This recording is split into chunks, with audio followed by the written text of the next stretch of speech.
नमस्कार, आप सभी का आज के सत्संग में स्वागत है। सत्संग एक अवसर है जहाँ हम आध्यात्मिक विषयों पर बात करते हैं और यदि किसी का कोई प्रश्न है तो वो अपनी बात रख सकते हैं, अपने आप को अनम्यूट करके कह सकते हैं या कोई सुझाव है तो वो भी बीच में रख सकते हैं। कुछ प्रश्न हैं, वैसे तो इनके उत्तर ऊपर दे दिए गए थे पर यहीं से शुरुआत करते हैं। कि क्या अनुभवकर्ता का विचार ही साक्षी भाव होता है। यहाँ समझने की बात है कि हम जो देख रहा है अभी उसको अनुभवकर्ता कहते हैं, मतलब जो अनुभव कर रहा है। पर यहाँ पर अभी भी एक तरीके से दो बने हुए हैं, वो जो देख रहा है और वो जो दिख रहा है। तो ये भी पूर्ण बात नहीं है।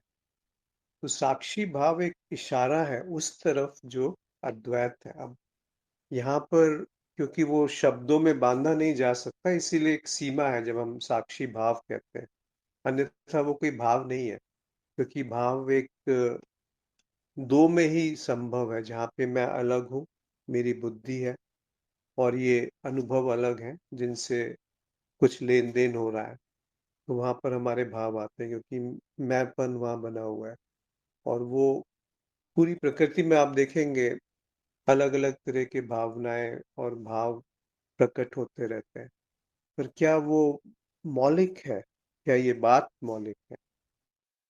तो साक्षी भाव का साक्षी को अगर हम अनुभवकर्ता से अलग करके देखें तो ज्यादा उचित है कि साक्षी यानी वो जो जिसमें कोई विभाजन नहीं है, जो खुद, जैसे कि अनुभवकर्ता, हमें अनुभव हो रहा है, ये भी हम जान रहे हैं कि हमें अनुभव हो रहा है।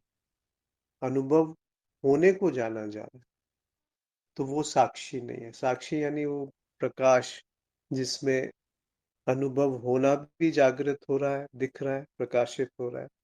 जो दृश्य है वो भी प्रकाशित हो रहा है और जो दर्शन है वो भी प्रकाशित हो रहा है। और ये तीनों अलग अलग नहीं है, ये त्रिपुटी जिसको कहते हैं, ये एक साथ प्रकाशित है। तो वो क्या है? यदि उस तरफ अंतर्दृष्टि है, उस तरफ रुख है, तो उसे हम कहने के लिए कह देते हैं कि वो साक्षी भाव है। पर ये कोई ऐसी साधना नहीं है कि हम वहां पर स्थित हो सकते हैं, क्योंकि वो पहले से ही वैसा है। यदि उसमें कुछ त्रुटि होती, कुछ कमी होती, कुछ अपूर्णता होती, तो उसको हम साधना करके वहां पर स्थित हो जाते। पर यदि वो पहले से ही वैसा है तो क्या करेंगे? यदि हम पहले से ही साक्षी हैं तो क्या करेंगे? यदि हम वो प्रकाश हैं जिसमें ये त्रिपुटी प्रकाशित होती है, तब क्या करेंगे? यानी कि जब अनुभव और अनुभव को जानने वाला ये दो नहीं है, तब क्या गतिविधि रह जाएगी? तब कौन सी साधना शेष रह जाएगी?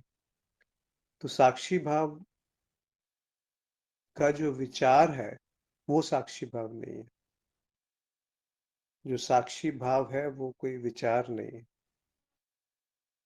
और अनुभवकर्ता और साक्षी को एक तरह से ना देखें, क्योंकि अनुभवकर्ता में ऐसा है कि जो हम बुद्धि से उसकी तरफ अग्रसर होते हैं, पर जो मैं जान रहा हूं वो आप नहीं जान रहे। यानी कि जो मेरी कहानी चल रही है किसी भी वस्तु के बारे में, परिस्थिति के बारे में, वो बिल्कुल अलग है। वो मेरा ही जगत है, वो मेरा ही संसार है, वो मेरे ही द्वारा निर्मित किया गया है। पर इस निर्मित करने वाले की तरफ यदि दृष्टि है तो वो साक्षी भाव, कि वो क्या है जो निर्मित हो रहा है, सहज ही निर्मित हो रहा है। और वो जो निर्मित हो रहा है उसमें मैं का भाव क्या है, जिसको मैं दृष्टा या अनुभव करता कहता हूँ। वहां पर वो देखने वाला क्या है। इस तरह से यदि हम अन्वेषण करेंगे या अवलोकन करेंगे, जिसमें पुरानी सारी बातें थोड़ी देर के लिए एक तरफ रखें कि क्या कहा गया है, सीधे सीधे अभी देखिए कि वो अवलोकन कौन सा है जो पूर्ण अवलोकन है, जिसमें खंड नहीं है। जिसमें कोई टूटन नहीं है। और इसका यदि उत्तर आएगा तो वो खंड में ही आएगा, तो वहां पर बस उसको वही छोड़ दीजिए कि ऐसा कुछ है जो देखने वाले को भी प्रकाशित कर रहा है। गीता में एक जगह लिखा है कि एक क्षर पुरुष है, एक अक्षर पुरुष है। क्षर यानी जो नष्ट हो जाता है, जैसे कि अनुभव। और एक अक्षर पुरुष है, यानी जो अपरिवर्तनीय है, जिसमें कोई परिवर्तन नहीं होता, पर ये दोनों एक दूसरे के सापेक्ष है। तो कृष्ण कहते हैं कि क्षर और अक्षर से उत्तम पुरुष कुछ अन्य ही है। तो ये जो उत्तम पुरुष है, ये ब्रह्म है, या वो साक्षी है, जो अलग अलग जगह शास्त्रों में साक्षी के रूप में उसे कहा गया है। तो इस अंतर्दृष्टि का सहज ही व्याप्त हो जाना साक्षी भाव, यदि हम उसको एक और वेदांत में उसको कहा गया है कि ब्रह्माकार वृत्ति। एक होती है कि जब हम कुछ नहीं करते तो दिखता है, वो है सामान्य वृत्ति, यानी कि वो पहले से अपने आप ही दिखता है। फिर हम विशेष बन करके उसको एक नाम और एक संबंध उससे जोड़ लेते हैं कि मैं देख रहा हूँ और ये जो दिखने वाली चीज है ये ऐसी है। तो उसे कहते हैं कि फल व्याप्ति, यानी कि वहां पे एक व्यष्टि बुद्धि बन गई, एक बुद्धि वहां निर्मित हो गई जो उसको बयान कर रही है, जो उसका ख्याल है, जो उसका विचार। पर ये दोनों अलग अलग नहीं है, जो समष्टि है और व्यष्टि है, जो एक केंद्र है और जो केंद्र रहित है। तो इन दोनों को यदि हम एक साथ देख पाए तो वो साक्षी भाव।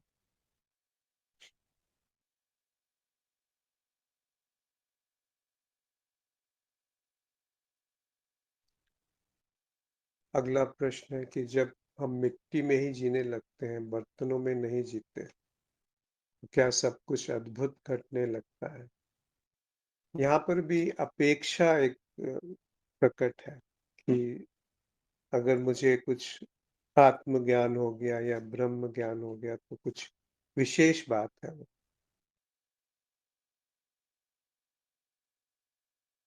वो कुछ ऐसा है जो कि अद्भुत है।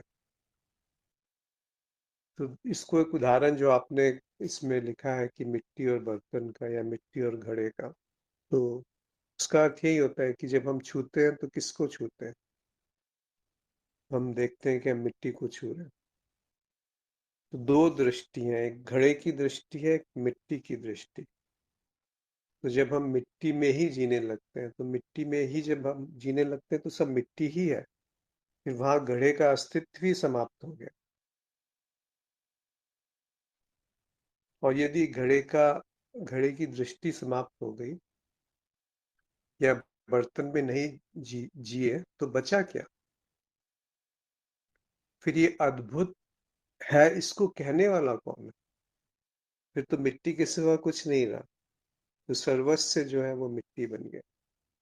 बन गया कहना भी उचित नहीं है, क्योंकि वो पहले से ही मिट्टी है। उसको आप बस घड़ापना छोड़ना है कि जो हम अपने आप को कुछ माने बैठे हैं, कोई भी देह, ये इसको कहते हैं देह अभिमान, यानी कि मैं अपने आप को कोई देह माने बैठा हूं। वो देह अभिमान, तीनों देह एक ही है।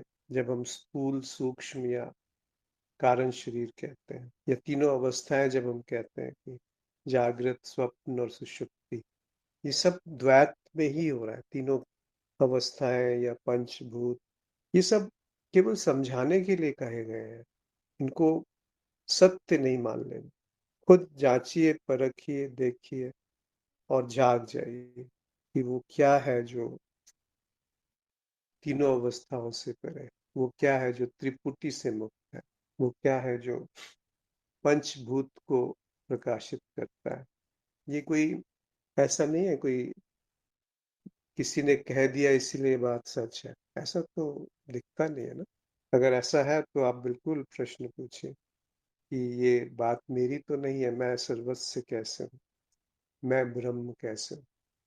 कम से कम ये एक नया द्वार तो खोल रहा है कि एक एक चुनौती सामने है कि ये कैसे संभव, मैं तो एक अदना सा प्राणी, जीव या शरीर या मन या बुद्धि, ये ब्रह्म कैसे है? ये जो जीव है ये आत्मा और परमात्मा एक कैसे? ये कोई सुनने से नहीं होगा, मतलब सुन करके उसकी व्याख्या में जाने से नहीं होगा, इसको खुद जांचना होगा। ऐसा श्रवण जिसमें कोई सुनने वाला नहीं, ऐसा होना जिसमें कोई, होना क्या है यानी मैं क्या है, जब तक उस तरफ दृष्टि नहीं जाएगी तो ये सारे जो बातें हैं ना कि कुछ अद्भुत घटेगा, यदि वो अंतर्दृष्टि हो गई तो फिर वो हम खुद अपने ही एक जाल में फंसते हैं। और ये जाल बहुत बारीक सा होता है, बहुत झीनी झीनी बात है ये। क्यों? क्योंकि वही अहंकार कहता है कि मैं उस अद्भुत को प्राप्त कर सकता हूँ, और प्राप्त करने पे वही अहंकार अपने आप को शाबाशी देगा, और कुछ ही समय बाद वही अहंकार अपने आप पे क्रोधित होगा कि मैं वो नहीं कर पा रहा हूँ जो पुण्य है, जो सत्व है, जो साधना है, जो ध्यान है। आप देख रहे हैं कैसे वो खुद को हर बार एक कदम पीछे हटा ले जाता है। तो उस अहंकार को कौन प्रकाशित कर रहा है? वो क्या है जो, जहाँ पे वो दिखना भी प्रकाशित है और देखने वाला भी प्रकाशित है, और जो देखा जा रहा है वो भी प्रकाशित, वो साक्षी। उसकी कोई परिभाषा नहीं है, वो निर्गुणश्च है, मतलब उसमें कोई गुण नहीं है, यहाँ तक कि उसमें सत्व गुण भी नहीं है। ऐसा कुछ है जिस, जो गुणातीत है, जो कालातीत है, जो देशातीत?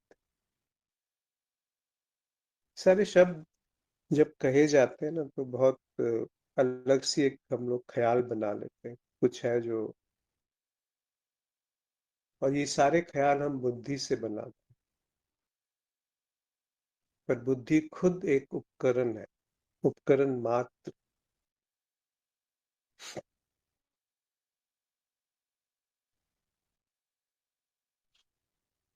एक और प्रश्न था कि जानना पागल होने की शुरुआत है, जब ऊर्जा माथे से आकर नाचेगी और सर के पिछले हिस्से में बाहर निकलेगी और सारे शरीर में झंझनाहट पैदा करेगी, तो पागल कर देगी या दिमाग खराब कर देगी, फिर यहाँ जीना भी मुश्किल हो जाता है।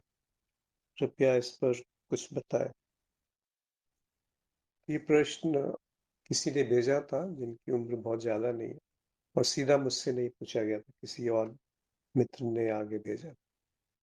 तो जब तक पूरी बात सीधी ना हो तो कहना थोड़ा मुश्किल है, पर दो तरीके की स्थितियां आती हैं। एक, जब हम किसी से कुछ पढ़ करके या किसी के साथ साधना करते हैं तो कहते हैं कि ऊर्जा जो है वो जागृत हो जाती है और वो अलग अलग तरीके से अभिव्यक्त होती है, जिसे कुंडलिनी जागरण कहा गया।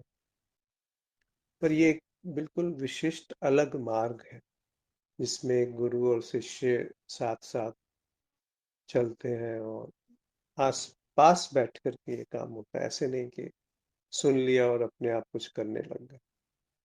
वो दूसरी स्थिति है कि जब हमने इधर उधर कुछ देख लिया और उसके बाद वहां पर अचानक से हम पाते हैं अनायास ही कुछ जागृत हो गए। तो इसमें कई बार मानसिक बीमारी भी शामिल हो सकती है, इसीलिए पहले तो अगर आपके गुरु हैं तो उनसे पूछिए, वो आपको मार्गदर्शन करेंगे। दूसरी स्थिति में अगर अनायास ही कुछ हुआ है तो जो आप कर रहे हैं या जो पढ़ रहे हैं उसको कुछ दिन के लिए विराम दे दीजिए, कुछ समय के लिए विराम दीजिए, या किसी का मार्गदर्शन इसमें लीजिए। और जो तीसरी बात है, अगर इसमें कुछ मानसिक विक्षेप है तो आपको किसी की मदद लेनी चाहिए, चाहे वो डॉक्टर ही क्यों ना हो। तो कई सारे कारण इसके हो सकते हैं, पर ये सब जो है ना, ये अध्यात्म नहीं है। इसका अध्यात्म से कुछ लेना देना नहीं। ये जो कुंडलिनी है क्या? एक कुंड, एक जगह, एक एक जगह एकत्र हो जाना, उसका इकट्ठा हो जाना ऊर्जा, और उस इकट्ठा हुई ऊर्जा का सहज बहाव होता है। जैसे मनुष्य की जो विकास क्रम है वो धीरे धीरे विकसित हुआ है, तो बुद्धि धीरे धीरे एक सुविधा के लिए विकसित हुई है। पर जब हमारे पास सारी सुविधाएं हैं, तो जो खाली समय है, उस ऊर्जा में हम क्या करें? तो हम पाएंगे कि उस ऊर्जा को हम या तो मनोरंजन में लगा देते हैं, या किसी लक्ष्य में लगा देते हैं, या निरर्थक उसको हम व्यर्थ होने देते हैं आलस्य में। तो वो जो तीनों गुण है, उन तीनों गुणों में हम ऊर्जा को लगा देते हैं। पर असल जीना क्या वही है? क्या ऊर्जा का सदुपयोग वही है?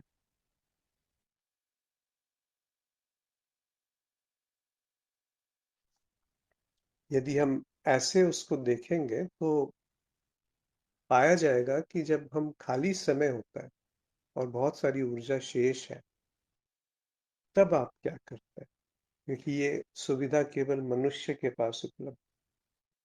पशु जो है वो दिन भर कुछ ना कुछ करता रहता है, उसके अंदर वो बोध की संभावना नहीं है। एक बच्चा जो है वो भी चुनाव रहित है, पर उसमें बोध नहीं है। और एक बोध यानी कि अंतर्दृष्टि नहीं है कि ये जो है, ये सब किस में भाषित हो रहा है, किस में प्रकाशित हो रहा है। वो अंतर्दृष्टि एक बच्चे में नहीं है।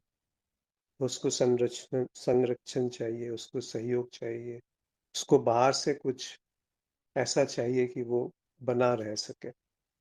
पर जब हम वयस्क हो गए, जब एक शरीर वयस्क हो गया, जब बुद्धि वयस्क हो गई, तो वो अपना संरक्षण खुद कर सकती है। आजकल तो इतनी सारी सुविधाएं हैं कि आपके घर का वातावरण ठीक है, मौसम भी बाहर चाहे बहुत आंधी चल रही है, अंदर ठीक रहता है, बाहर बहुत गर्म है, अंदर जो है वातानुकूल है, एसी चल रहा है। फिर आप क्या करेंगे? तो वहां पे जो ऊर्जा बनती है, वो कहीं ना कहीं व्यर्थ हो जाती है। यदि उसी ऊर्जा को बस देखा गया कि ये ऐसा है, और उसमें हस्तक्षेप नहीं किया गया, तो आप पाएंगे कि वहां पर उसका एक सहज प्रवाह है, सहज बहाव है, जो अपने स्रोत की तरफ अग्रसर हो जाती है। वो एक प्रसाद है। अगर आप बिना हस्तक्षेप के देखते हैं, तो वो जीवन में होश के रूप में प्रकाशित होता है। यदि हम चुनाव नहीं करते हैं पाप और पुण्य में कि ये मेरे द्वारा किया गया, जब हम मेरे द्वारा कहते हैं, तो वो गड़बड़ हो जाता है। इसी को केनो उपनिषद में बहुत सुंदर तरीके से अभिव्यक्त कहा है। उसी को पहले लेते हैं कि प्रतिबोध विदितम मतम अमृतम ही विन्दते, आत्मना विन्दते वीर्यम, विद्या विन्दते अमृतम। जितने भी आज के प्रश्न हैं, उनका जो सार है, वो इस केनोपनिषद में के एक श्लोक में शामिल है। इसको थोड़ा समझते हैं। इससे पहले ऋषि कहते हैं कि वो नहीं जो मन से सोचा जा सकता है, जिससे मन सोचता है उसको तू ब्रह्म जान। तो ब्रह्म यानी साक्षी। तो जिससे मन सोचता है, जो भी कुछ मन से सोचा जा सकता है, वो ब्रह्म नहीं है।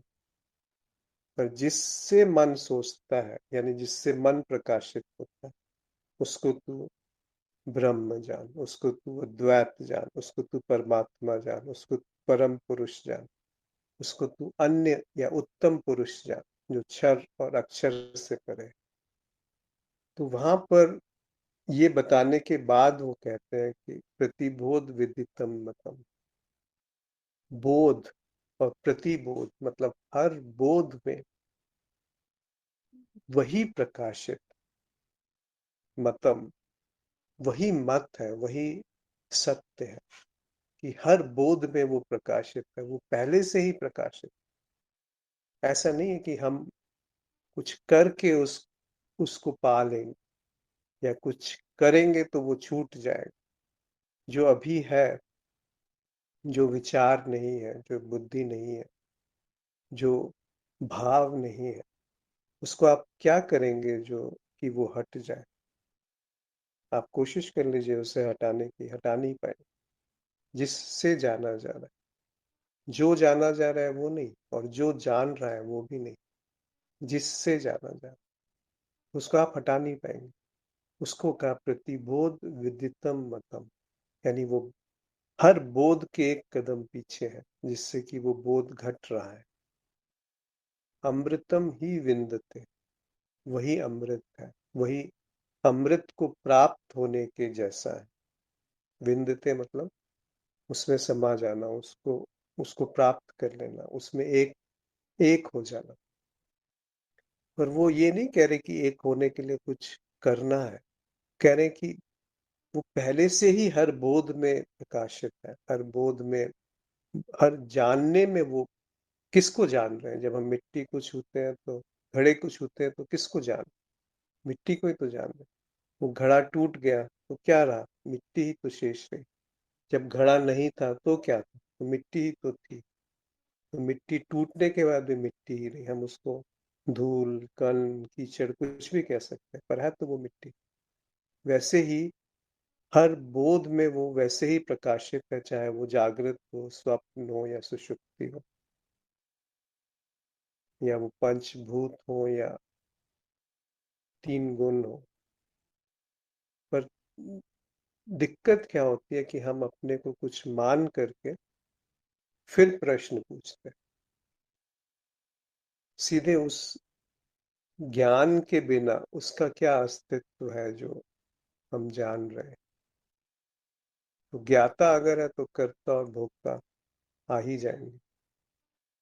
तो ये तीनों चीजें एक साथ चलती है, ज्ञाता, कर्ता और भोक्ता, और तीनों का एक साथ क्षय है। यदि ये दिख गया कि जो विदित है, जो प्रकट है, जो उपलब्ध है, वो बोध हर समय पहले से ही पाया जाता है। वो बोध ऐसा नहीं है कि हम कुछ करके उसको ला सकते हैं, या कुछ कुछ भी कर ले हम उसे हटा भी नहीं सकते। आत्मना विन्दते वीर्यम, विद्या विन्दते अमृतम। यहाँ बहुत सुंदर तरीके से कहते हैं कि आत्मना यानी वही होनापन, वही साक्षी, वही ब्रह्म, वही वो ऊर्जा है। और इस अंतर्दृष्टि से, इस विद्या से जो दिखता है, जो प्रकट होता है, जो पाया जाता है कि ऐसा है, वो अमृत है। वही अमृत तत्व है। मतलब उसका आदि भी नहीं है, उसका अंत भी नहीं है, उसकी शुरुआत भी नहीं है और उसका समाप्ति भी नहीं है, विध्वंस भी नहीं। तो ये ऐसा हम कुछ नहीं जानते कि जिसको समय बाधित नहीं करता है। ये जो मन है ये समय में ही गति कर सकता है। तो वो क्या है जो समय से बाधित नहीं? फिर वहां पे हम ऐसी ऊर्जा की बात जब करेंगे कि जो हमारे किसी ध्यान से या साधना से जागृत है, तो वो बहुत सीमित सी बात है। सहज ही ये जागृत होके फैल जाती है, वो अलग बात, जिसको कबीर साहब सहज समाधि कहते। वो ढंग अलग है। वो ऐसा है, ये पाया जाता है। तो प्रतिबोध विदितम मतम, वो जो हर बोध से पहले है, वो जो हर सोच से पहले है, वो जो हर बुद्धि से न्यारा है, वो जो हर होने के ढंग से अछूता है, अनबना है।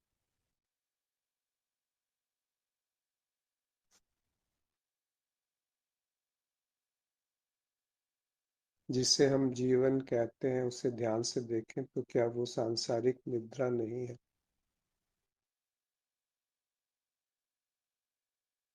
हम जान नहीं सकते कि जीवन क्या है।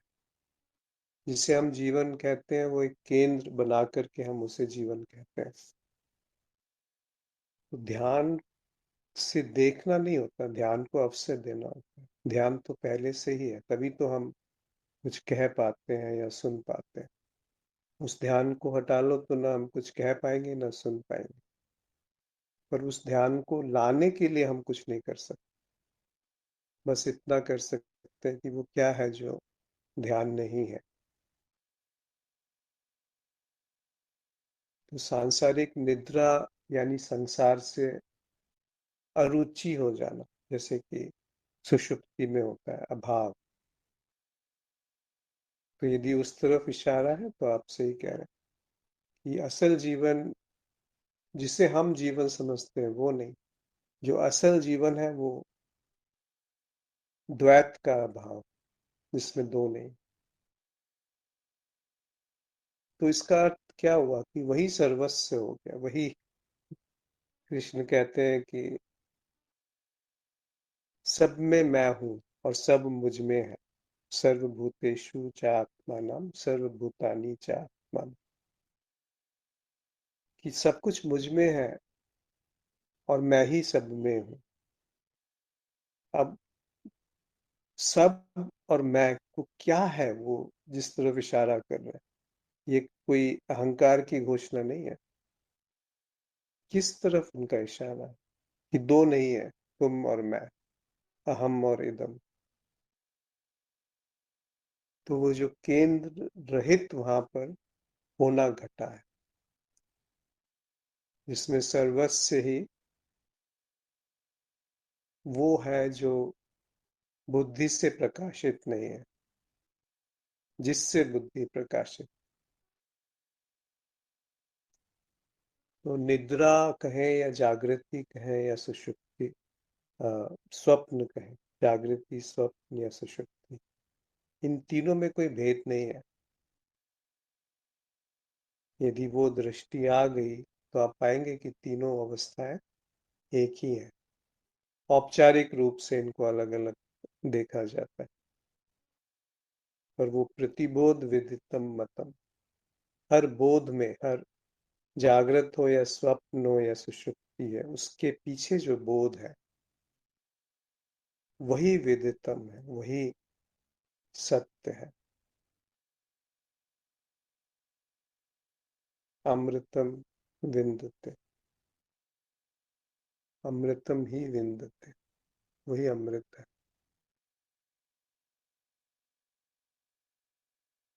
यहाँ आके बिल्कुल बुद्धि शांत हो जाती है। कुछ कह नहीं सकते, कुछ कहना शेष नहीं रह जाता।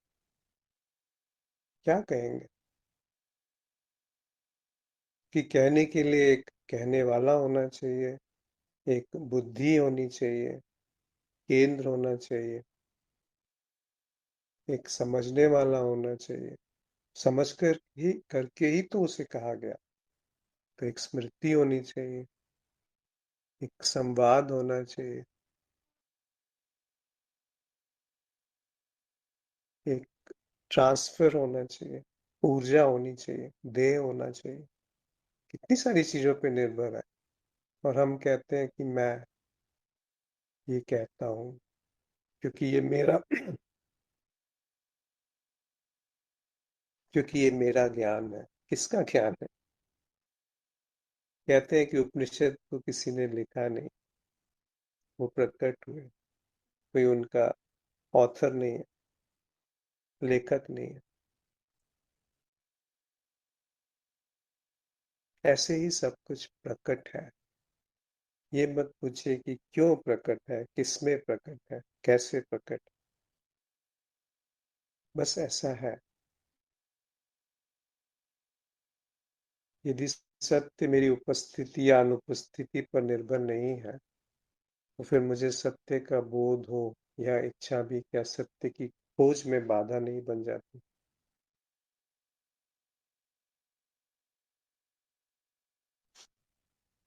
इसमें सत्य का बोध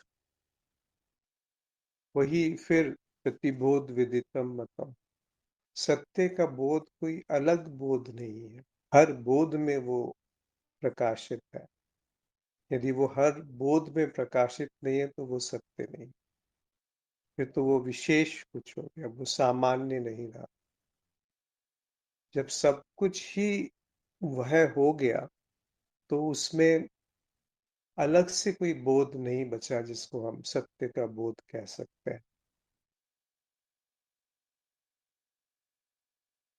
क्योंकि सत्य का बोध कहने के लिए हमें स्वयं को बचाए रखना होगा, हमें स्वयं को घोषित करना होगा कि मैं हूं और मुझे वो बोध हो रहा है।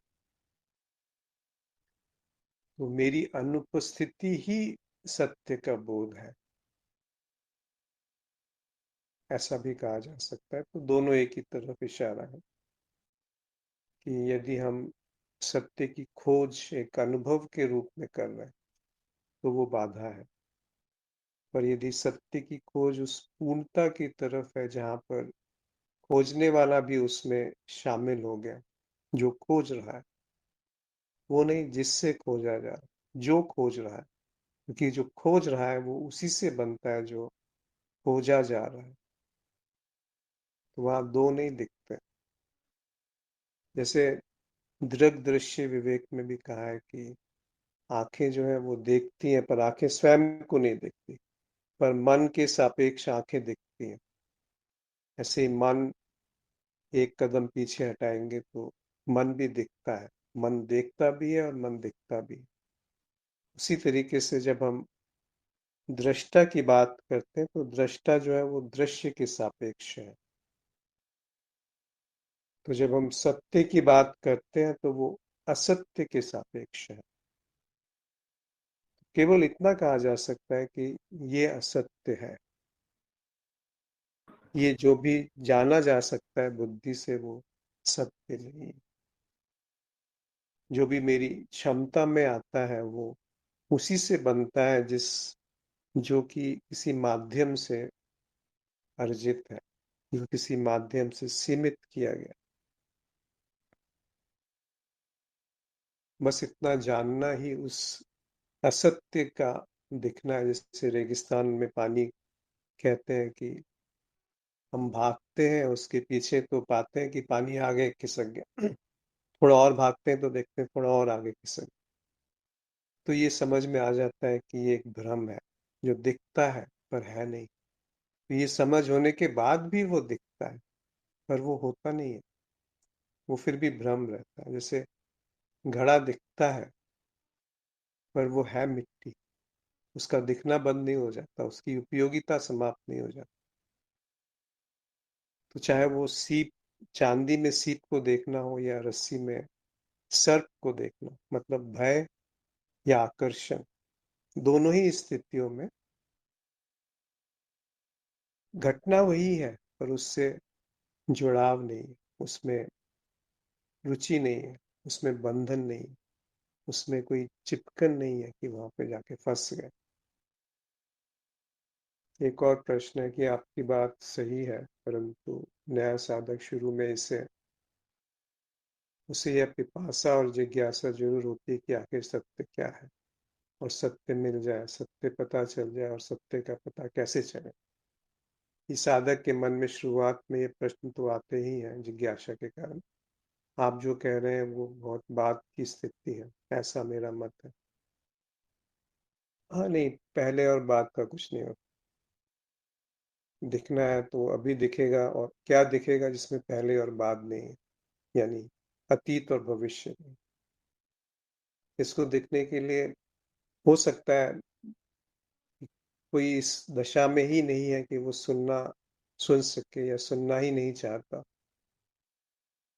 तब भी वो अब ऐसा कोई नियम नहीं है या कोई विधि नहीं है, कोई कोई कानून नहीं है कि ऐसा करने से ऐसा हो। आप देख लीजिए, बहुत सारे मठों में, बहुत सारे आश्रमों में सालों सालों तक हम कई लोग रह जाते हैं पर कोरा ही वहां पे, कोरापन ही दिखेगा, खालीपन दिखेगा, या वही वही राग द्वेष दिखेंगे, वही कट्टरता दिखेगी। या बहुत पढ़ लिया, बहुत ज्ञान एकत्रित कर लिया, तब भी वही दिखेगा।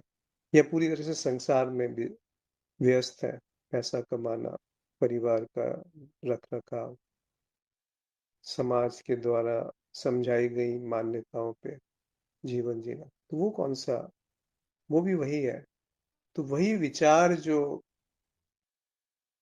किसी पद को पाना चाहता है, वही विचार अध्यात्म में गति करता है।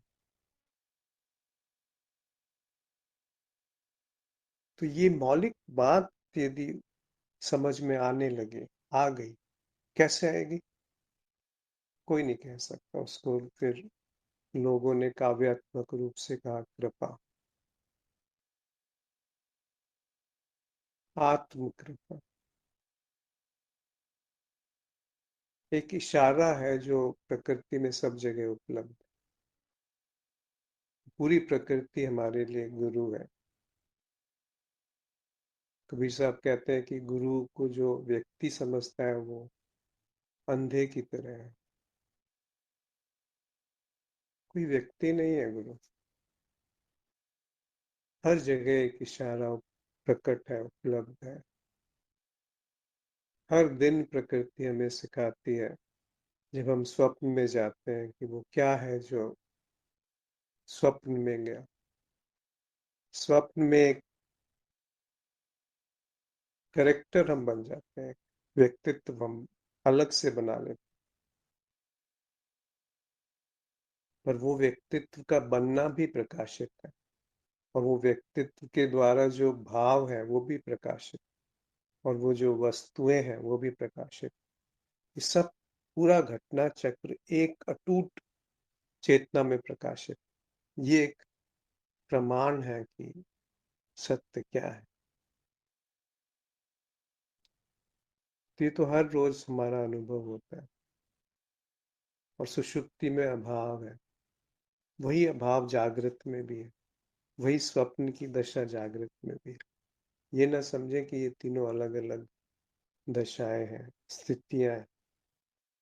थोड़ा बहुत औपचारिक रूप से भेद है, पर कुछ है जो जिस पर ये तीनों भासती है।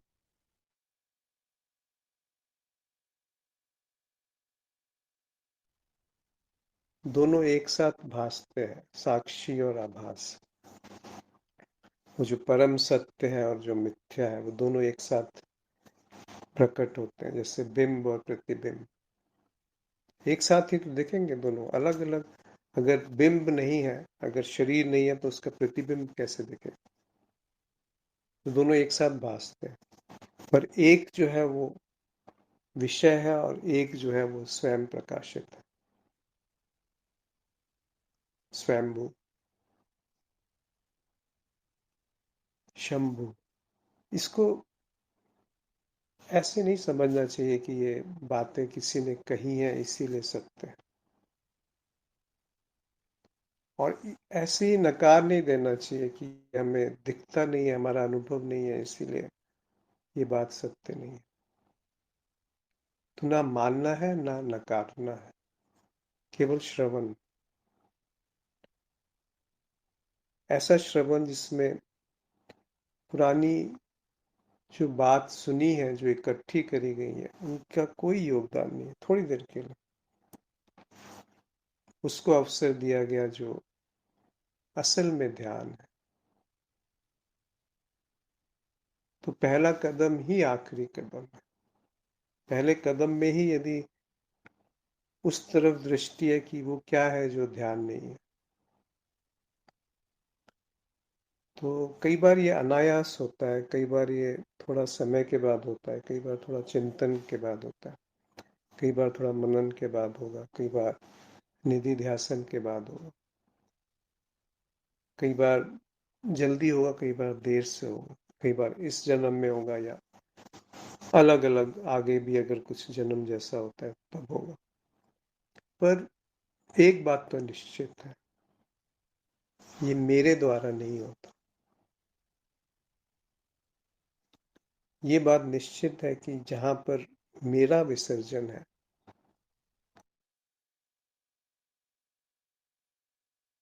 जब हम मेरा कहते हैं तो मेरा का अर्थ होता है जहां पर एक अलग केंद्र का विसर्जन है जो अनुभव कर रहा है। तो दृष्टि का उस तरफ घूम जाना जो किसी भी व्याख्या से न्यारा है।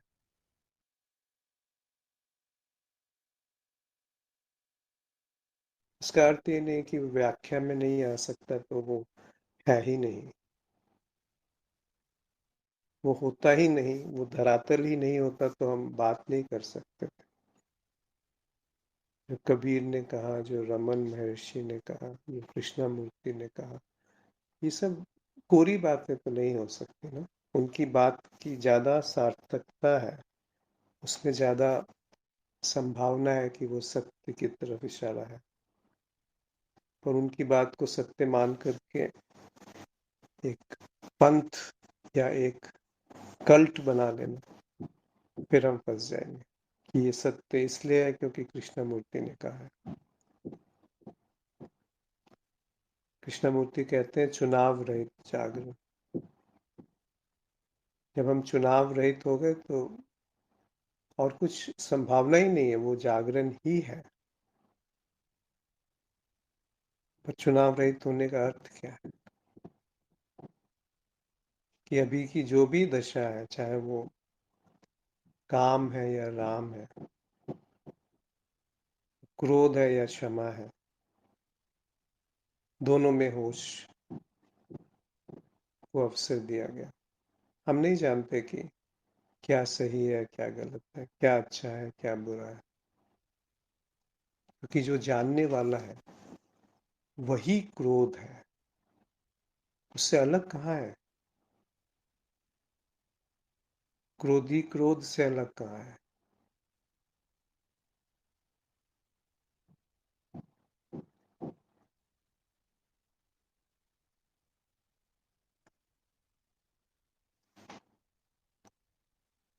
जी। तो इस बड़े सुंदर से श्लोक के साथ रहिए कि प्रतिबोध विदितम मतम अमृतम ही विन्दते, आत्मना विन्दते वीर्यम, विद्या विन्दते अमृतम। हर बोध में क्या है जो विदित है, जो समाया हुआ है?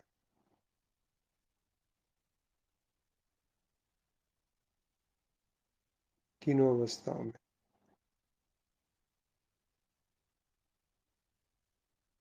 पंचभूत अलग अलग नहीं है। कहते हैं ना कि पृथ्वी जो है वो जल में समाई है, जल से प्रकट है। जल जो है वो अग्नि में समाया, अग्नि से प्रकट है। अग्नि जो है वो वायु में समाई है, वायु जो है वो आकाश में प्रकट है। ये सब बाकी के चार भूत आकाश में प्रकट है, और आकाश महत तत्व में प्रकट है। उसी को समष्टि कहा गया, उसी को ईश्वर कहा गया।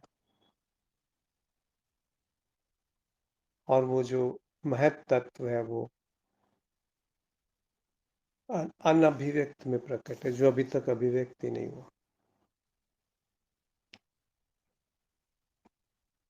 जो अज्ञेय है, और वो अनभिव्यक्त ही तुम में प्रकट है।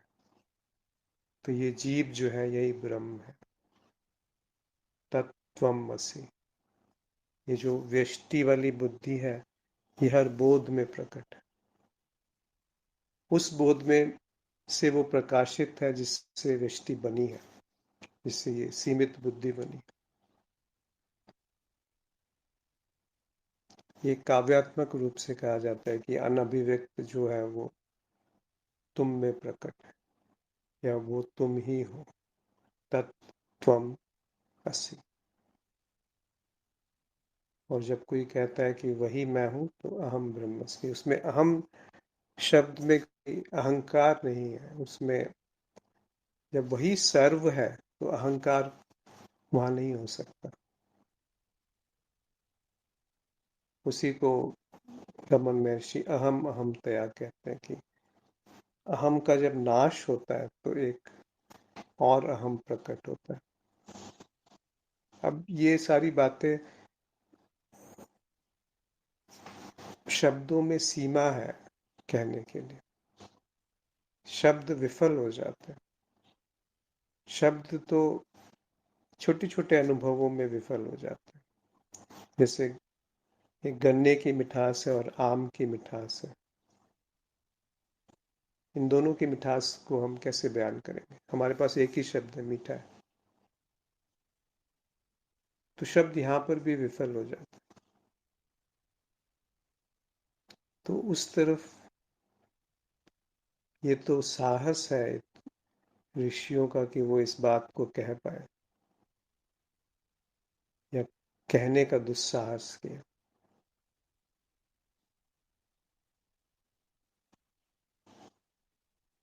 इस जीवन में यदि नमक है तो ये उनकी वजह से है जो शोध कर पाए कि सत्य क्या है, मैं क्या हूँ, अहम क्या है, जीवन क्या है,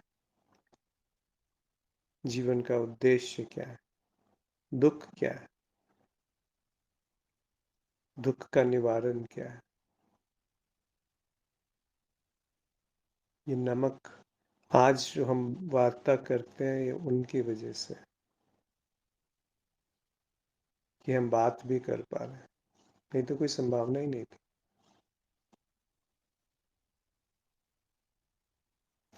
जी, कोई मित्र कुछ कहना चाहते हैं?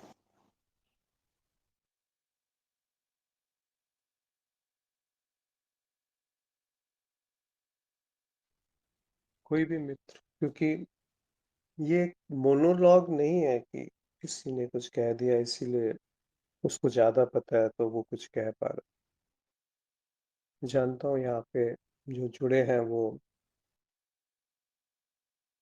अलग ही कुछ स्थिति में है। बहुत सारे मित्र तो अभिव्यक्त कर सकते हैं, या कोई ऐसी बात जो स्पष्ट ना हुई हो, जो सही ना हो, या किसी बात को कुछ और तरीके से कोई कहना चाहे। कोई भी मन में शंका मत रखिए कि ये सत्य इसलिए है क्योंकि किसी ने कहा है। वहीं पर जाकर के हम अध्यात्म में विफल हो जाते हैं, या तो हम मान करके कट्टर हो जाते हैं या अंधविश्वास में चले जाते हैं।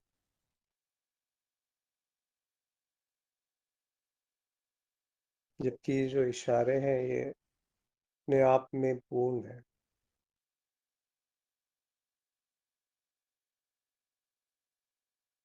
पर ये इशारे मात्र हैं।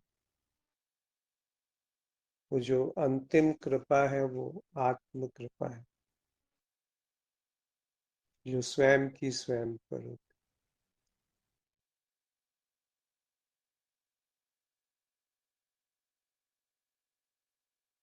और उसको करने के लिए भी हम कुछ कर नहीं सकते।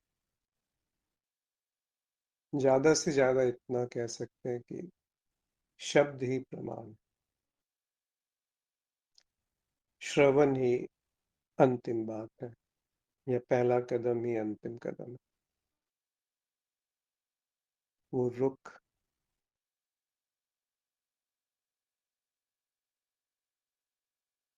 जो उस तरफ मुड़ने के लिए अग्रसर है, जो कोई बात मान नहीं लेता और कोई बात नकार नहीं देता।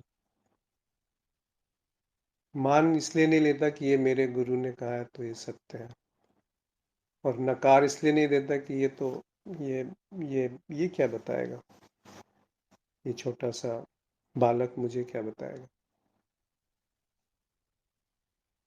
अष्टावक्र छोटे से थे, बालक, और एक तरफ राजा।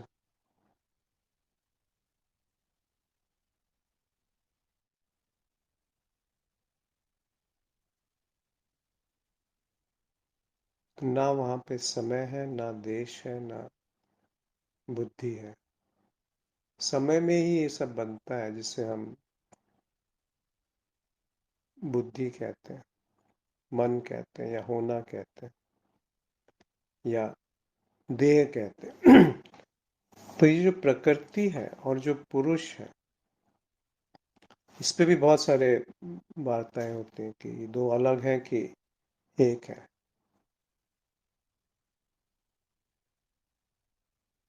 तो कुछ मानिए मत, खुद जांचिए कि सत्य क्या है, हमारे लिए सत्य क्या है, मेरा सत्य क्या है। जी।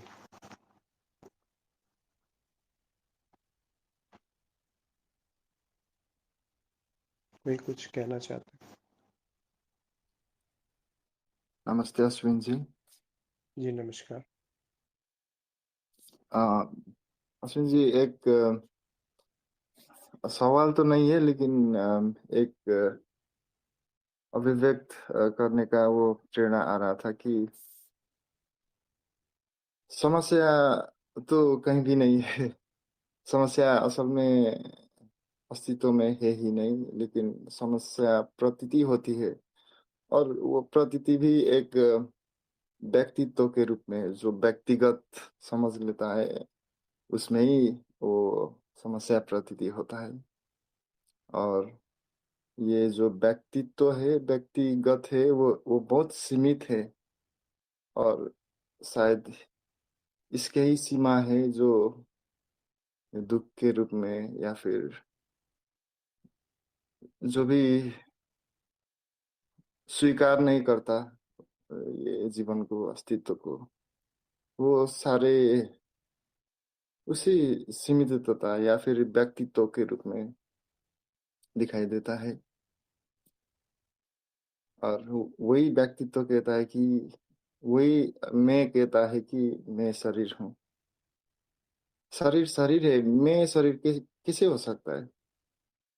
और फिर वो कहता है कि ये विचार, ये धर्म, ये परंपरा मेरा है। वो कैसे हो सकता है? ये वो सिर्फ एक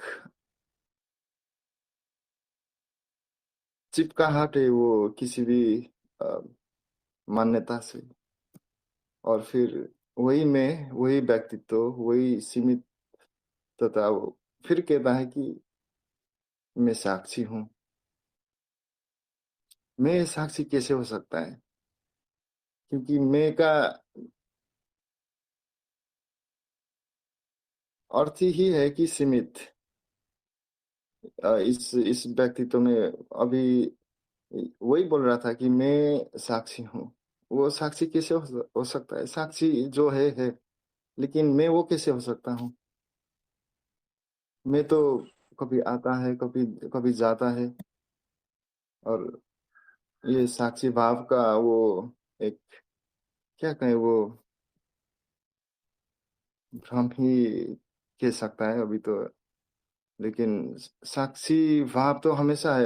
जो असल में साक्षी भाव होगा वो तो निरंतर होगा ना। असल में वो तो निरंतर होगा ना। आता जाता क्या है? सिर्फ अहम भाव आता जाता है। और वही अहम भाव कहता है कि अच्छा ठीक है, मैं अभी साक्षी भाव में हूँ। तो जब अहम भाव नहीं था, जब वो मैं साक्षी भाव में हूँ, वो कहने वाला जब नहीं था, तो क्या था? जाननापन, बोधपन तो वहां भी था ना। तो यही भ्रम दिखता है कि जो मैं है वो कुछ शरीर या मन से छोड़ के, वो उससे पहचान बनाना चाहता है, जो निरंतर है, जो अखंड है, वो जिसका खंड ही नहीं है। वो कभी रुक, उसका इंटरवल ही नहीं है। और उसी प्रकाश में भी ये अहंकार का, इस व्यक्तित्व का ये सब नाटक भी दिखता है। और बाकी तो सब कुछ बहुत, सब सब सुंदर है, सब पूर्ण है, सब कुछ अच्छा है। जी सर, जी अश्विन जी, धन्यवाद। इसमें आप कुछ जोड़ सके तो अच्छा रहेगा। धन्यवाद। मैं आपने जो कहा कुछ जोड़ने लायक नहीं है। समस्या ही नहीं है। पहले से ही पूर्ण है। बहुत सुंदर। साधु आपका उस अस्तित्व का कि ये प्रज्ञा प्रकट हो पाती है, उस नमक का जिससे स्वाद है, उन ऋषियों का जिन्होंने इसको उजागर किया, और उस उन सब का जिससे ये अभी बनी हुई है, टिकी हुई है।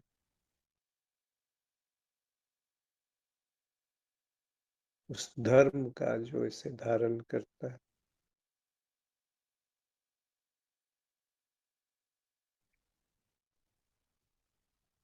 उस सत्य का जो स्वप्रकाशित है।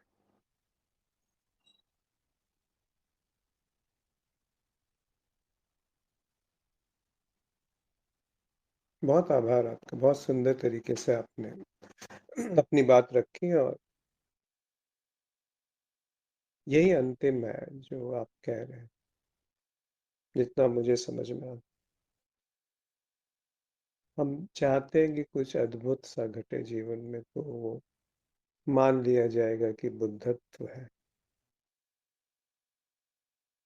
ऐसा नहीं है, बहुत सहज हो सकता है। वो सहज ही होता है। हम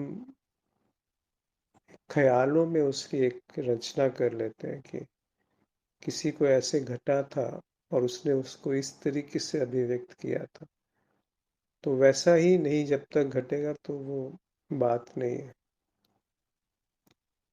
देखते हुए भी हम देख नहीं पाते, सुनते हुए भी हम सुन नहीं पाते। सामने प्रत्यक्ष है पर हम कुछ और ढूंढ रहे हैं। उस तरफ नहीं दृष्टि जाती कि वो कौन है जो ढूंढ रहा है,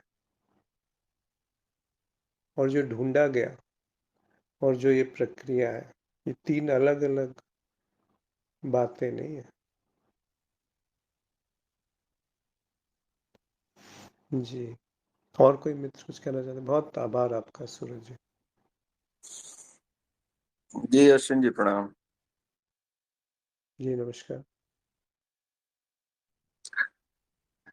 बिल्कुल सही बात है, पर धोखा वहां पर होता है कि जब ऐसा कुछ बुद्धि जानती है, तो ये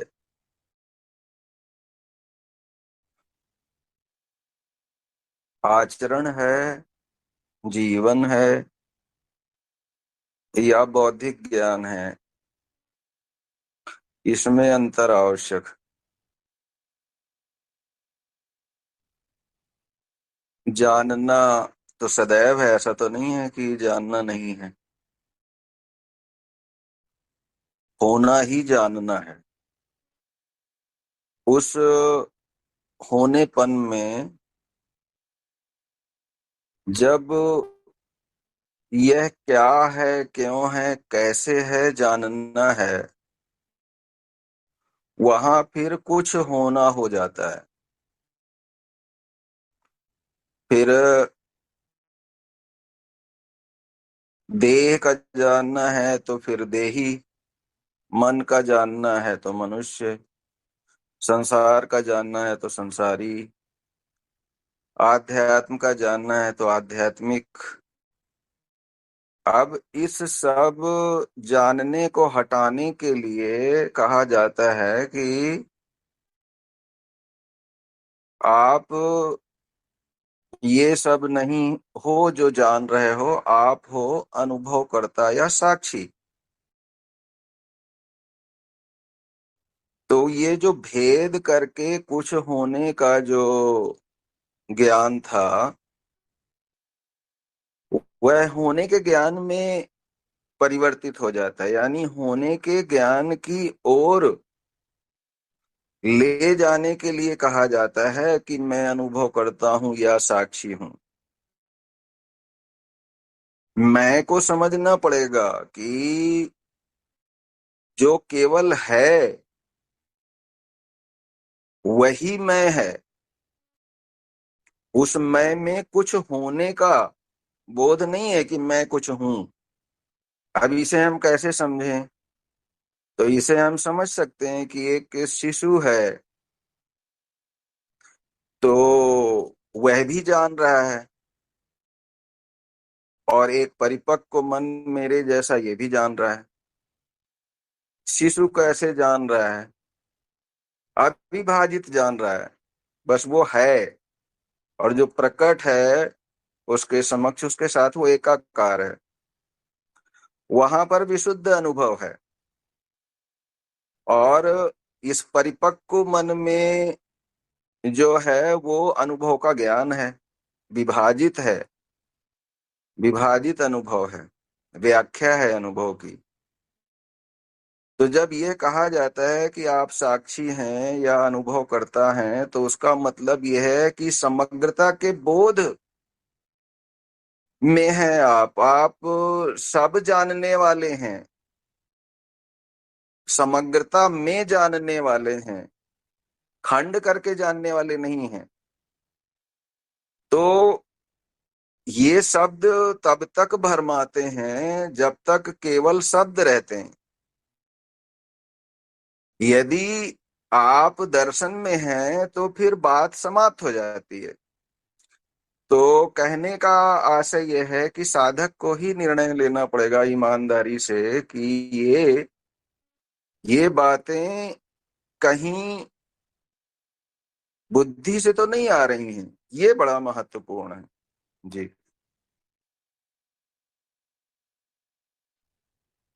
जी, आपने बहुत महत्वपूर्ण बात कही आदित्य जी, और आभार आपका। यही मूल त्रुटि है कि बोध तो उस समय भी है जो शिशु है, और उसको भी है जो वयस्क है। पर बीच में ये बुद्धि जो है ना, ये एक अभिशाप भी है और एक वरदान भी है। बुद्धि कह लीजिए, मन कह लीजिए, अहम कह लीजिए।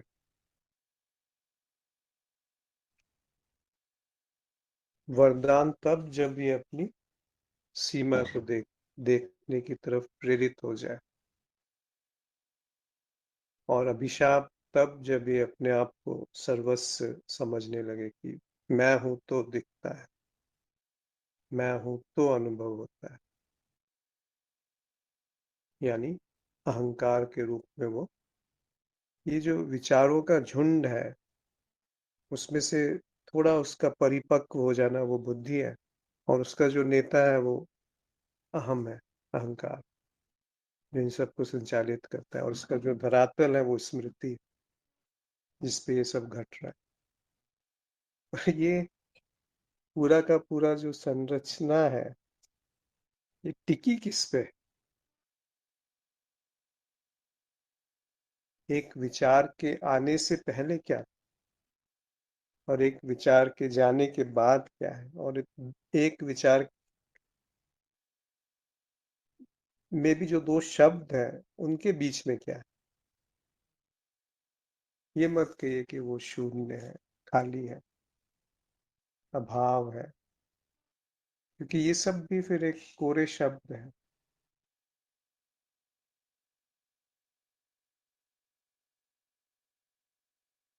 बहुत आभार आपका आदित्य जी की वो एक ख्याल है या वो जीवंत है,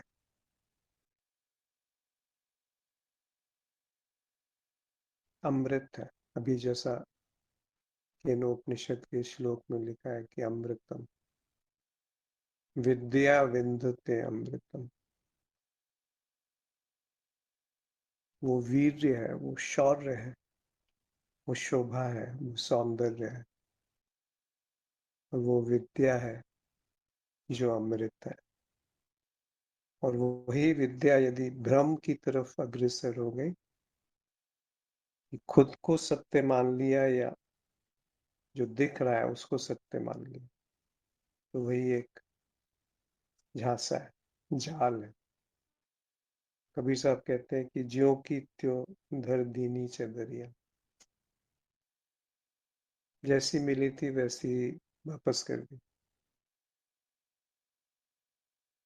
झीनी झीनी झीनी ये चदरिया, बहुत झीनी है, बहुत बारीक सा पर्दा है उसमें कि क्या हम है और क्या साक्षी है।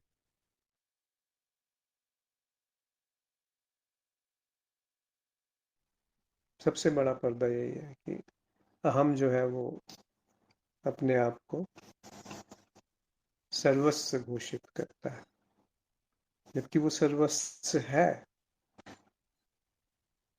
पर यदि वो इस देह के सापेक्ष ये बात कहता है अहम ब्रह्मस्मि, तो सबसे बड़ा धोखा है। और देह के विगलित होने के बाद पाया जाता है अहम ब्रह्मस्मि। देह मतलब देह के साथ जो तादात्म्य है, जो एकाकार है, जो व्यष्टि है, जो कि हम बन गए हैं। जी, मुझे लगता है आज यही समाप्त करेंगे। तो यदि कुछ प्रश्न इकट्ठे होंगे तो अगले शनिवार को करेंगे, अन्यथा जब भी कुछ किसी का कोई सुझाव हो तो अवश्य डाल दें, या कोई वार्ता में आना चाहता है तो और भी शुभ है। अपने अपने आप को थोड़ा सा प्रस्तुत करिए।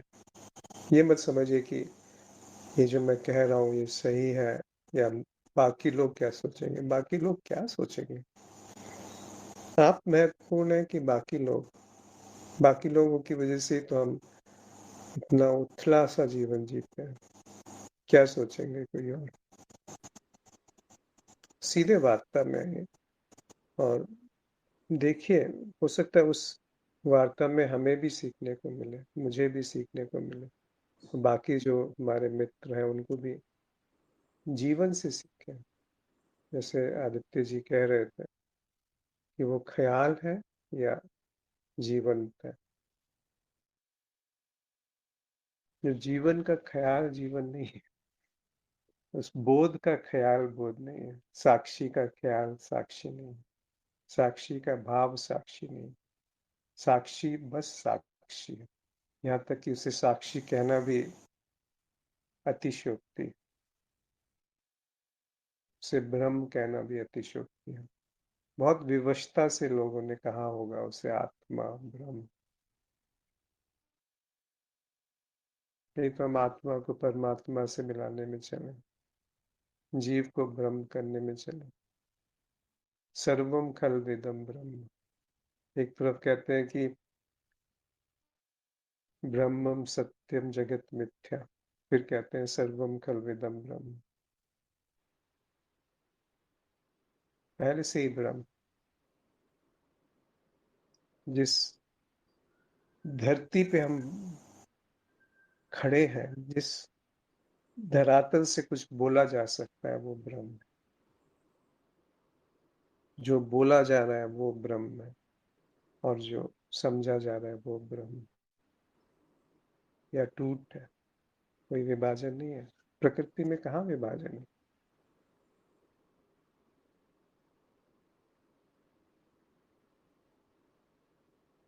आप सबका बहुत आभार जुड़ने के लिए। नमस्कार।